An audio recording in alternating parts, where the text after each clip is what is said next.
Salve, salve, amigo baesiano de todo o Brasil, tudo bem? Eu sou Eduardo Baes, este é o canal História com Baes e estamos falando da segunda fase da Unicamp, a nossa preparação para a segunda fase. Hoje nós vamos falar de história moderna e história contemporânea, fazer todas as questões desde o vestibular de 2014 até o vestibular de 2018. Nós estamos fazendo a revisão para a segunda fase do vestibular de 2019. Antes da gente começar, o recado de sempre.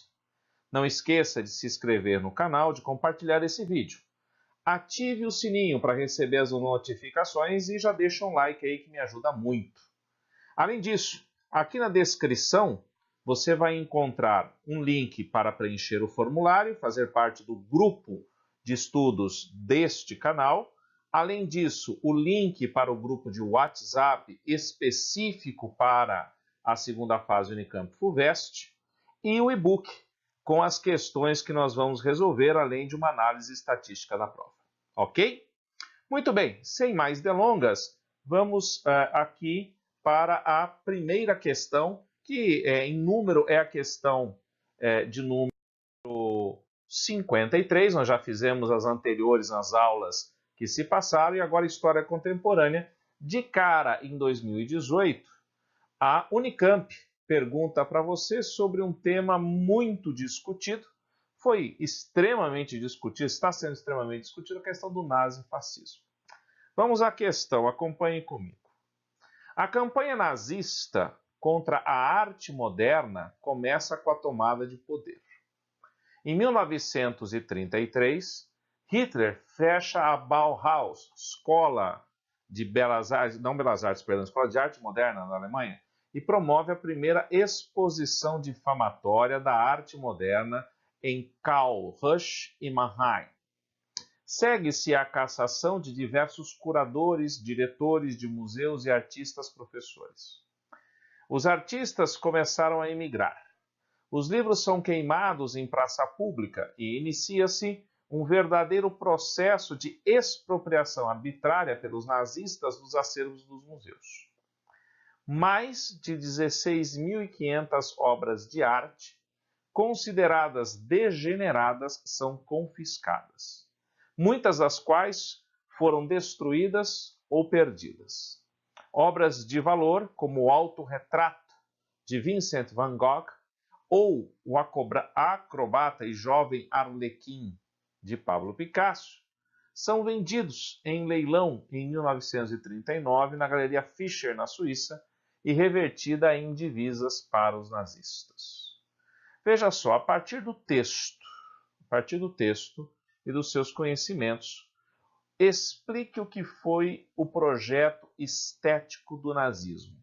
Aqui é uma questão extremamente difícil, porque pede para que você conjugue história da arte com a história do nazismo.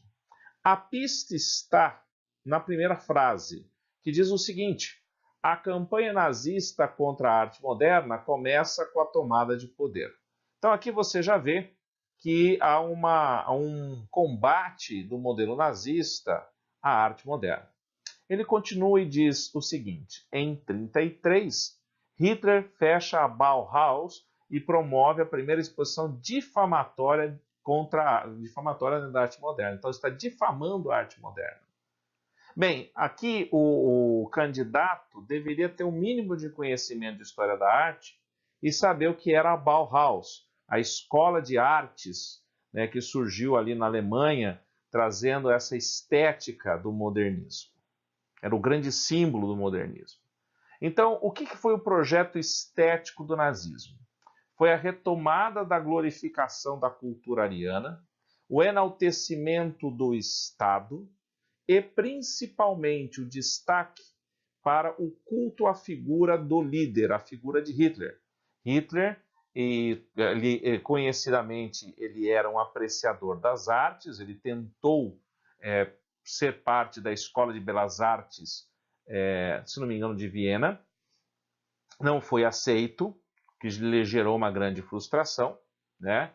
E depreende-se daí de que grande parte desta ação contra a arte moderna venha da decepção de Adolf Hitler e da sua percepção de arte também naquele contexto da década de 30. Então, o projeto estético do nazismo era justamente a glorificação do arianismo, da raça ariana superior, associada à glorificação do Estado nazista e do seu líder Adolf Hitler. Na letra B, indique duas formas de violência perpetrada pelo regime nazista. Uma, você pode utilizar o próprio texto, onde diz ali que livros foram queimados em praça pública, né, expropriação das artes, todo o processo ligado à violência contra a arte. Você também pode colocar nessa questão, como forma de violência, a segregação social e racial, que deram origem posteriormente aos campos de trabalhos forçados e os campos de concentração e extermínio na chamada solução final. Tudo bem? Vamos para a próxima questão, a questão de número 54, que nos traz aqui algo também que cai bastante, que é o processo de descolonização afroasiática, para ser mais exato, o processo de descolonização da África portuguesa. Veja só o texto do autor Mia Couto. Aliás, importante, lembre-se do seguinte: Mia Couto, Terra Sonâmbula, fazia parte da lista de livros da Unicamp. Uma boa dica para prever questão é o seguinte: pegue a lista dos livros, ok? E veja qual o contexto histórico em que eles estão inseridos. Tá certo? É muito importante você ter esta visão. Porque aí o vestibular na Unicamp vai pegar livros da lista e trazer para o contexto histórico. Por exemplo, você tem um livro do Zé Saramago agora, O Cerco de Lisboa, que data do quê? Isso tem a ver com a formação de Portugal, lá no século XII.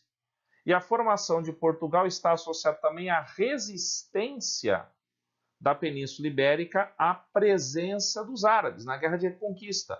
E aí você puxa lá para o século VIII, quando da invasão islâmica e ocupação da península pelos mouros.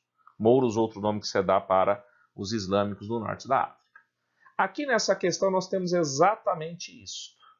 Um livro da lista, Terra Sonâmbula, e uma pergunta histórica sobre ele. Veja o texto, acompanhem comigo. Naquele lugar, a Guerra Civil de Moçambique, tinha morto a história. Pelos caminhos, só as hienas se arrastavam, focinhando entre as cinzas e poeiras. A paisagem se mestiçara de tristeza nunca vistas, em cores que se pegavam à boca. Aqui o céu se tornara impossível, e os viventes se acostumaram ao chão, em resignada aprendizagem da morte. A estrada que agora se abre aos nossos olhos não se entrecruza com outra nenhuma. Um velho e um miúdo, uma criança, um menino pequeno, vão seguindo pela estrada. Fogem da guerra, dessa guerra que contaminara toda a sua terra. Vão na ilusão de mais além haver um refúgio tranquilo. Avançam descalços, suas vestes têm a mesma cor do caminho. O velho se chama Tuahir, é magro, parece ter perdido toda a sua substância. O jovem se chama Muidinga, caminha à frente desde que saíra do campo de refugiados. Mia Couto, Terra Sonâmbula. O trecho acima, escrito por Mia Couto, traz uma narrativa do cenário de guerra de Moçambique pós-independência. Guerra essa, como mostra no texto, foi de 1977 a 92. A partir do texto, responda às questões abaixo, letra A.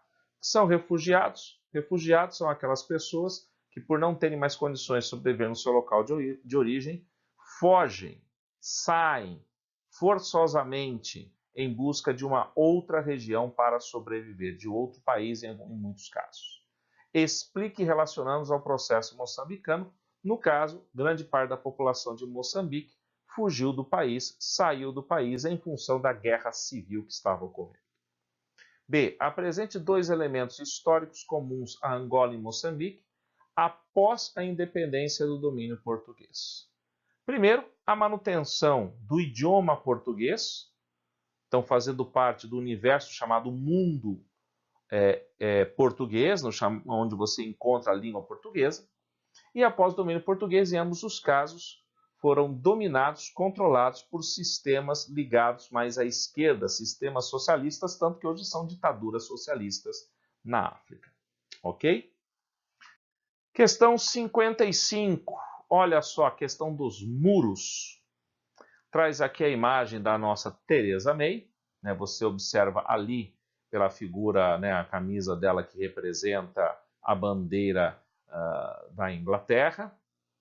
A charge de Carlos Latouche, publicada em 2016, faz associações em diversos processos do mundo contemporâneo. A primeira-ministra britânica, Theresa May, ouve uma voz enquanto carrega tijolos para a construção de um polêmico muro em Calais, na França, né? Que era o muro de Berlim, dizendo hipócritas. Dá para a gente discutir muito isso, né? Explique qual a justificativa histórica para a exclamação hipócritas oriunda do Muro de Berlim. O Muro de Berlim foi construído em 1961 a fim de evitar que houvesse uma emigração, uma fuga maior de alemães do leste da Alemanha e também de europeus do leste europeu em direção ao mundo ocidental via Berlim. Berlim estava dividida em duas partes, né? A parte ocidental capitalista, a parte oriental comunista, socialista, e havia uma grande passagem, né, de alemães orientais e de europeus orientais para Berlim Ocidental a fim de emigrarem para as áreas capitalistas. Por isso o muro foi construído, para evitar esta migração. Por que a questão dos muros tornou-se um assunto recorrente na política internacional do século XXI? Também pela questão da migração, da imigração ilegal, como você vê ali na questão do Muro do México, do Muro de Calais, e na questão da proteção também em Israel, devido aos ataques dos palestinos radicais, sobretudo do Hamas, na região do Muro da Faixa de Gaza. Ok? Justifique sua resposta a partir de uma das referências da charge. Você poderia usar o Muro do México, você poderia usar o Muro da Palestina, ou mesmo o Muro de Calais, como a gente já comentou aqui. Tudo bem? Vamos para a questão 56. Olha de novo aí. Arte moderna, cubismo, está aí. Guerra Civil Espanhola, o famoso quadro Guernica, de Pablo Picasso, pintado por ele em 1937. Guernica é uma referência ao bombardeio da área do mesmo nome durante a Guerra Civil Espanhola, que durou de 36 a 39. Apresente os principais aspectos visuais desta obra de Picasso. Está vendo? História da arte aparecendo, né? Que aspectos visuais você destacaria?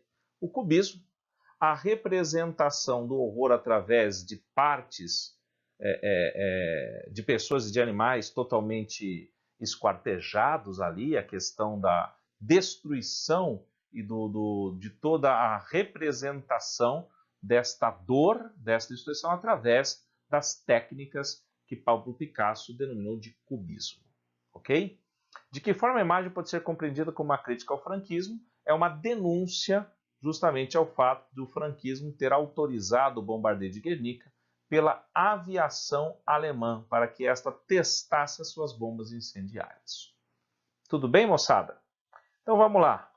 Questão 57. Observe o gráfico e responda as questões sobre a crise de 29.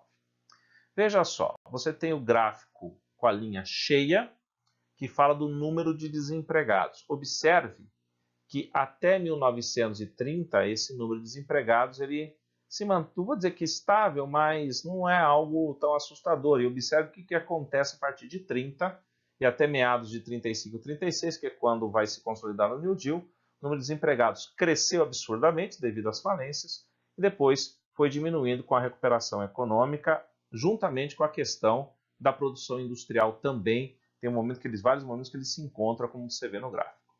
Qual a relação existente entre as duas linhas apresentadas no gráfico? As duas linhas mostram como a economia norte-americana reagiu do ponto de vista da produção industrial, do ponto de vista do emprego, em relação à quebra da Bolsa de Nova York em 1929. Esta é a relação que você encontra aqui. Dois motivos para a crise financeira de 29. Você vai lembrar que a crise de 29 é uma crise de especulação, é uma crise de superprodução. É uma crise na qual há uma superprodução industrial, agroindustrial, e que tem que conviver com um subconsumo interno que era alto, mas não suficiente à produção que ali se mostrava, porque grande parte dela teria que ser exportada e não era mais. Isto tudo levou ao ciclo tóxico da economia, no qual você vai ter excedentes, esses excedentes geram prejuízo, o prejuízo vai gerar o desemprego vai gerar queda no consumo, e o que vai então fazer girar o ciclo tóxico da economia como nós conhecemos. Tudo bem? Questão de número 58. De novo, descolonização afroasiática, meu amigo, minha amiga. Na formação do pensamento nacionalista de países como Angola, Cabo Verde e Moçambique, ambos da questão portuguesa, a cultura brasileira desempenhou um forte papel no processo da conscientização de muitos setores da intelectualidade africana, fornecendo parâmetros e imagens diferenciadas que se contrapunham ao modelo lusitano. Explique como Angola, Moçambique e Cabo Verde assimilaram a cultura brasileira. Por serem áreas, por serem nações de origem portuguesa, de mesmo idioma, grande parte da cultura brasileira foi absorvida em Angola, Moçambique e Cabo Verde através da música, através das produções televisivas, das novelas, através da literatura, por fazer parte desse mundo lusitano, desse mundo português, que é essa área composta por Angola, Moçambique, Cabo Verde, né? Se formos ao Oriente, tem Macau, tem na Indonésia, Timor-Leste, que são áreas de forte influência portuguesa e brasileira em função da cultura, como falei, da música, dos programas televisivos, nesse sentido, tá? Explica as conexões entre a Revolução dos Cravos e a África Portuguesa em 1970. A Revolução dos Cravos, a revolução que derrubou o governo fascista de Portugal, de Salazar, e instalou uma república democrática. Isto enfraqueceu os já combalidos domínios coloniais portugueses, que levaram ao processo de independência da África Portuguesa a partir da década de 70 do século XX. Tudo certo? Olha lá, mais uma para a gente observar, o cartaz sobre Guerra Fria, né? História contemporânea. O cartaz abaixo foi usado pela propaganda soviética contra o capitalismo ocidental durante o período da Guerra Fria. O texto diz: duas infâncias. Na União Soviética, na parte superior, as crianças são apoiadas pelo amor da nação. Nos países capitalistas, figura inferior, milhões de crianças vivem sem comida ou abrigo. Como o cartaz descreve a sociedade capitalista ocidental? Bom, o cartaz, como você está vendo na parte de baixo, descreve o capitalismo ocidental como uma sociedade falida, uma sociedade incapaz de cuidar dos seus e principalmente incapaz de cuidar das suas crianças. B. Cite dois conflitos bélicos ocorridos no período da Guerra Fria. Aí tem um monte, né?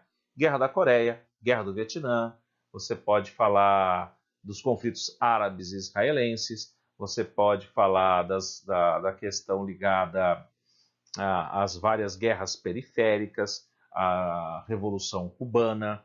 Então tem vários aí, é só você pegar os vários conflitos do pós-Guerra Fria, escolhe dois e coloca ali, que é só para citar, não precisa nem explicar.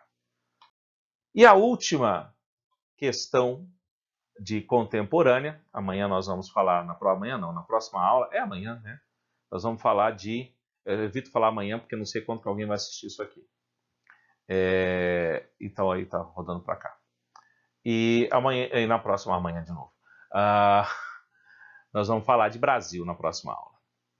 Revolução Industrial, primeira e segunda, século XVIII e XIX e parte do XX.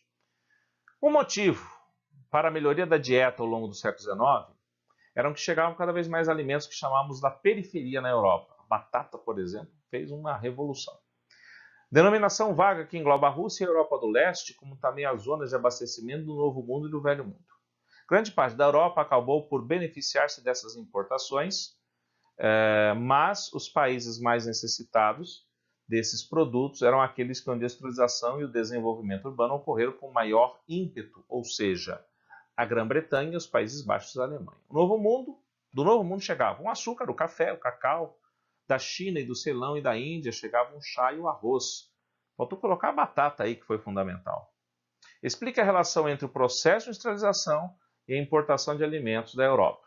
O processo de industrialização vai se promover muito mais, ou se desenvolver muito mais atividade industrial, deixando de lado a produção local de alimentos, que passa a ser importada pela Europa das áreas periféricas em troca da sua produção industrial, que vai ser exportada também para as áreas periféricas. Porque a dieta europeia melhorou ao longo do século XIX, o texto nos diz isso claramente. Chegavam de todas essas áreas novos produtos que incrementavam a alimentação da população europeia. Ok? Muito bem, essas foram as questões de História Moderna e Contemporânea da Unicamp de 2014, todas elas de 2014 a 2018, um panorama geral do que espera você para a segunda fase de 2019. Ok?